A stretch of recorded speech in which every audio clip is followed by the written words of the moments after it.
A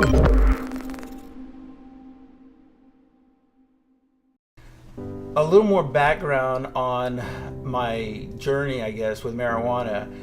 My wife, I can tell you, she would have been the last person that probably would have ever done drugs or anything related to what she considered to be called a drug, and marijuana was definitely one of those things. She grew up very religious. The main thing that we noticed was the chemo would make her nauseated. It would make her lose her appetite. I think most people are aware of those, symptoms. They gave her Marinol, which is a synthetic form of THC that the pharmaceutical companies are now trying to create by isolating, all these molecules so they can patent it and make money. Again, it's always about their money. So we tried that. 2 bottles, probably 2, 3, 4 doses at least, didn't work. Didn't give her any appetite whatsoever. At the time, I had just found out about this stuff called Rick Simpson oil. So I technically, broke the law, if you want to call it that, to get this stuff, and got it for my wife, and it made a huge difference. It was like night and day. Within 20 minutes tops, sometimes within 10 minutes, she would be, I want Cheetos, I want cracker. Anything. It was so fast, it was unbelievable.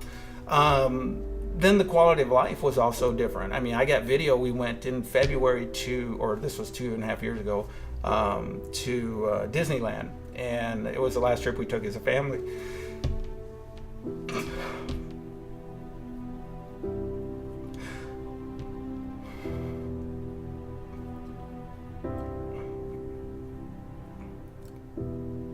Anyway, I have some video of her, or we have somewhere, I know, on a phone, but we were in the hotel, and even the kids got accustomed to seeing mom, quote, high on this RSO oil. So it was more just kind of fun, messing with mom, doing these little ooh, and she'd kind of freak out, there's a spider on you, or, and then she's hungry for donuts, and, it was amazing.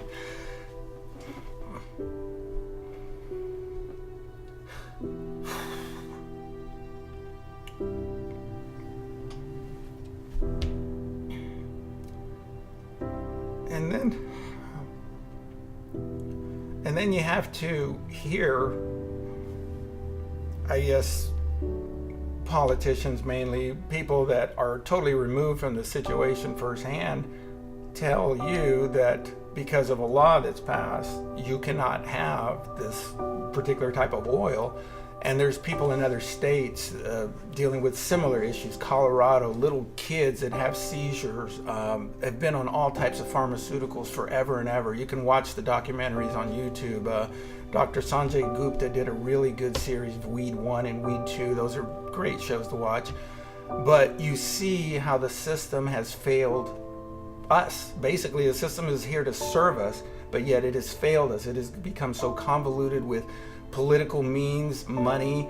Money's the main motivator, and we get caught in the middle. Little kids, mothers, fathers, everyone is the same, but yet we get caught in the same system that tells us we cannot get anything that can heal us because it's illegal, because they call it a drug, a Schedule 1, no medical benefits whatsoever, and yet the US government has patents on cannabis for medical applications. So I don't know, that's complete hypocrisy in my mind, but the bottom line is it made a difference in my wife's life.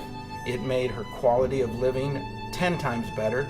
Right the last week of her life, she was at the house, and the last week, part of it was in the hospital, and a couple days in the home, at our home, that's where she passed, and they had her on morphine. Literally, from when they put that needle in and started that morphine drip, she was gone. It literally checked out. You see in their eyes, there's no one home. There was no interaction. There was nothing. It was just a body sitting there. That was drugs. That was a drugged out mind. There was nothing but just emptiness.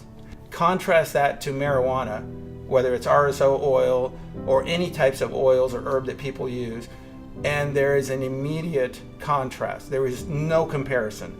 You have morphine, you have the drugs they give you, you're completely checked out.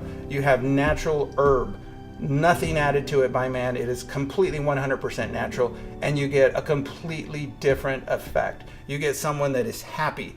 They are not checked out. They are engaging. They're laughing. They're fine. I mean, for all intents and purposes, they seem like they're totally healed. What more could you ask for, especially at that time in someone's life? I mean, sometimes it just comes down to the fact of what is the quality of life going to be